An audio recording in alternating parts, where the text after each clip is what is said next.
The pain is starting early in 2025. That was kind of the net of our conversation with Mr. Dan Bird yesterday. You can go ahead and watch the full video where we run down what is going on with the Santa Claus rally, where we sit today, why the close on Friday was ugly. And Dan has gone on record saying that pain that he thought might come in late January or February might be starting early. Lo and behold, if you haven't checked the market this morning, last time I checked, it was down 600 points.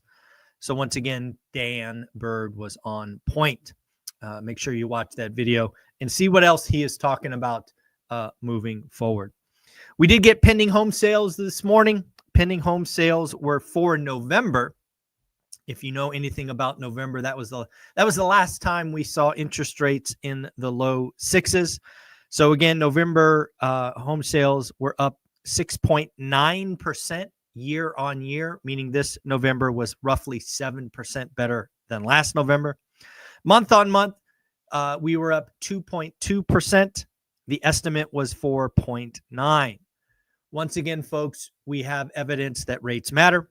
We have evidence that rates close to 6% bring buyers off the market. Chief economist over at National Association of Realtors, Lawrence Yun, says things like buyers are recalibrating to interest rates.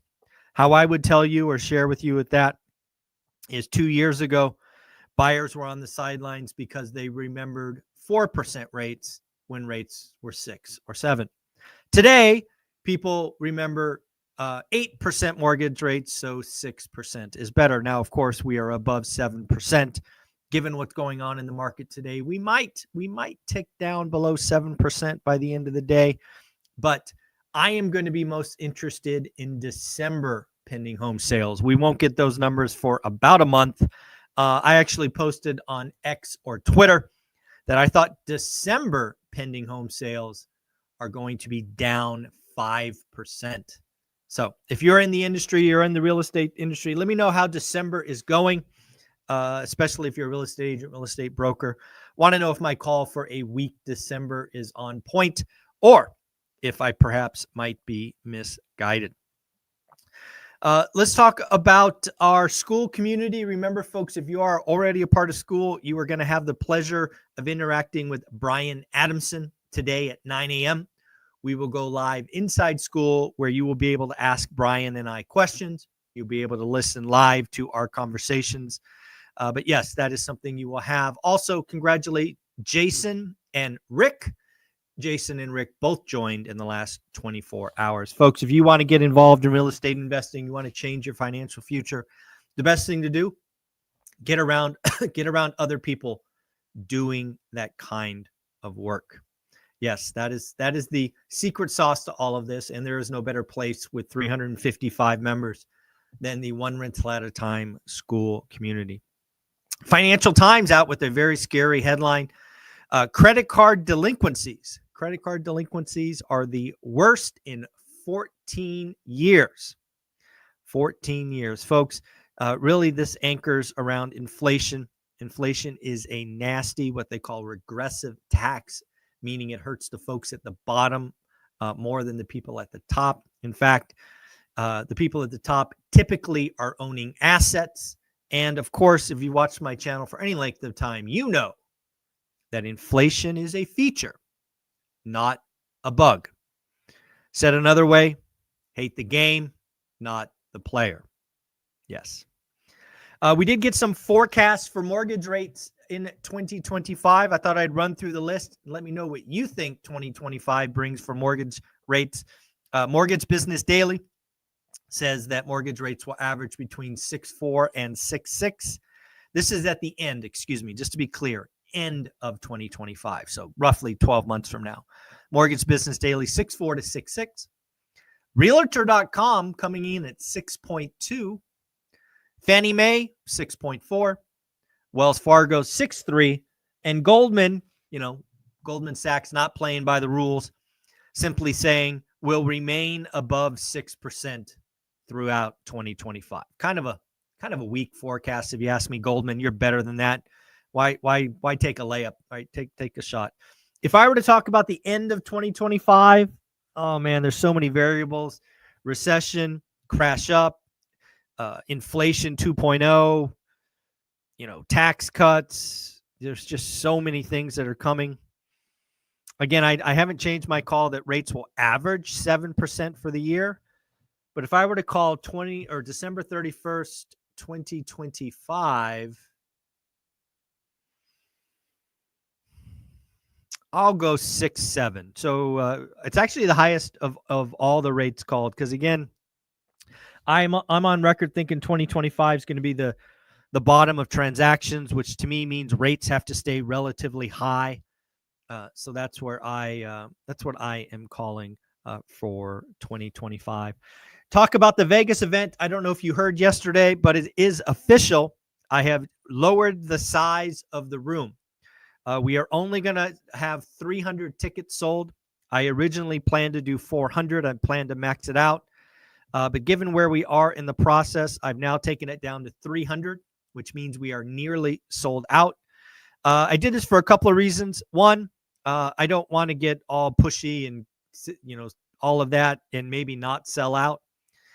It saves me $22,000, food, chairs, all of the stuff that I have to buy. So saving 20 grand doesn't suck. I got to be honest. So that's why we're doing it. Also, 300 is really what the facility handles comfortably. It allows us to have, the VIP section and general admission for lunch and dinner. So again, 300, we will sell out. If you are planning to come, and a lot of you still are, go to Eventbrite, buy your tickets, because now you don't have the luxury of waiting. It will sell out probably in the near future. So we will be covering things like relationships, husband and wife. In fact, at 8:00 this morning, in about 23 minutes, I'll be talking with day 2 speakers. That will be a lot of fun. That video will be up later today. Again, networking. Again, real estate investing is a relationship business. We're going to talk to folks starting from nothing, right? We're going to be having some more stories about starting with nothing. Lots of Q&A. Again, that is the anchor of my event. Besides being a celebration, it is a place you can go and ask questions. No other events that I've been to do you get to line up and ask each and every speaker questions.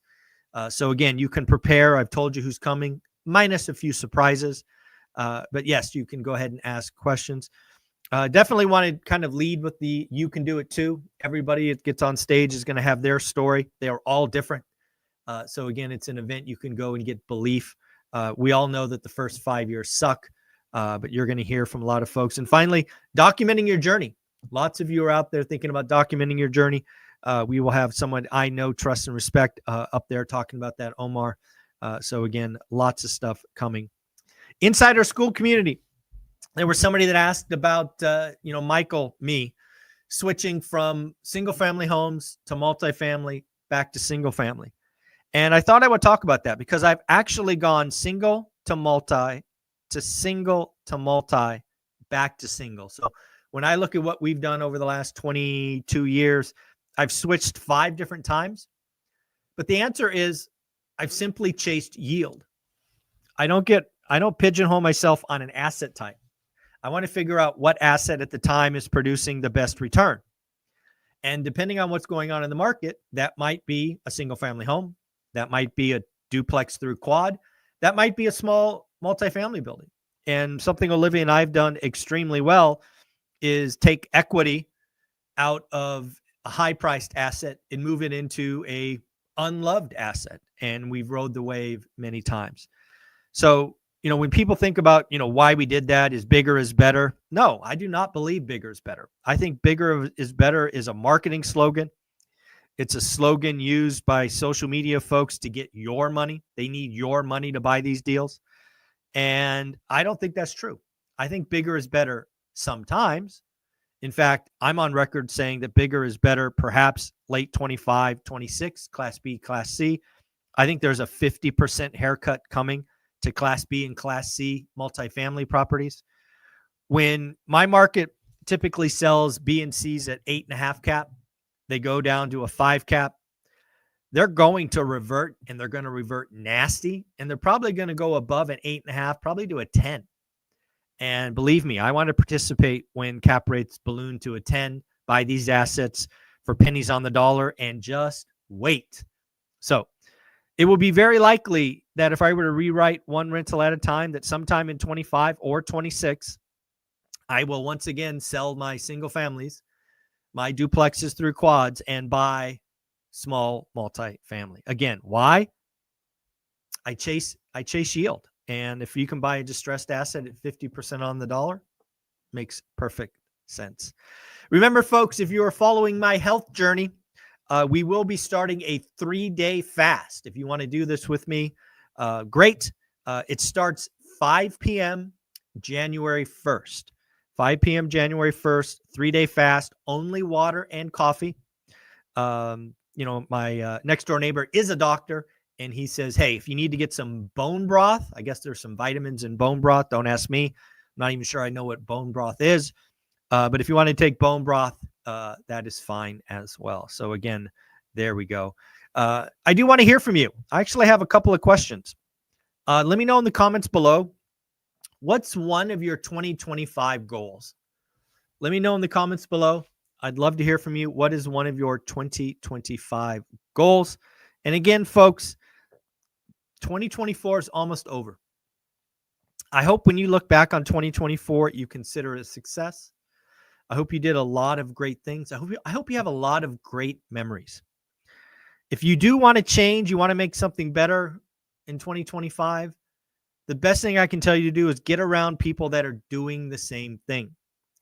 That is what I'm trying to build in our school community. I am trying to find and create an environment where everybody is a go-giver. Everybody's going in the same direction. I'm trying to create ways to create more and more value. Hence the 9 a.m. with Brian Adamson today is one example. 5 accountability calls led by 5 different folks. We're trying to get that safe place where you can ask questions, network. There is a community map where you can go and figure out who is near you locally. And of course, that Vegas event, you need to be there.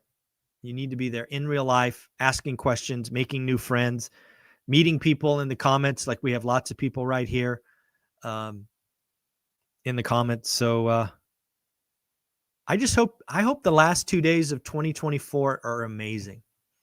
I hope you take some great pictures, you make some great memories, and I hope 2025 is even better. Like, subscribe, comment. We will be back tomorrow. Later.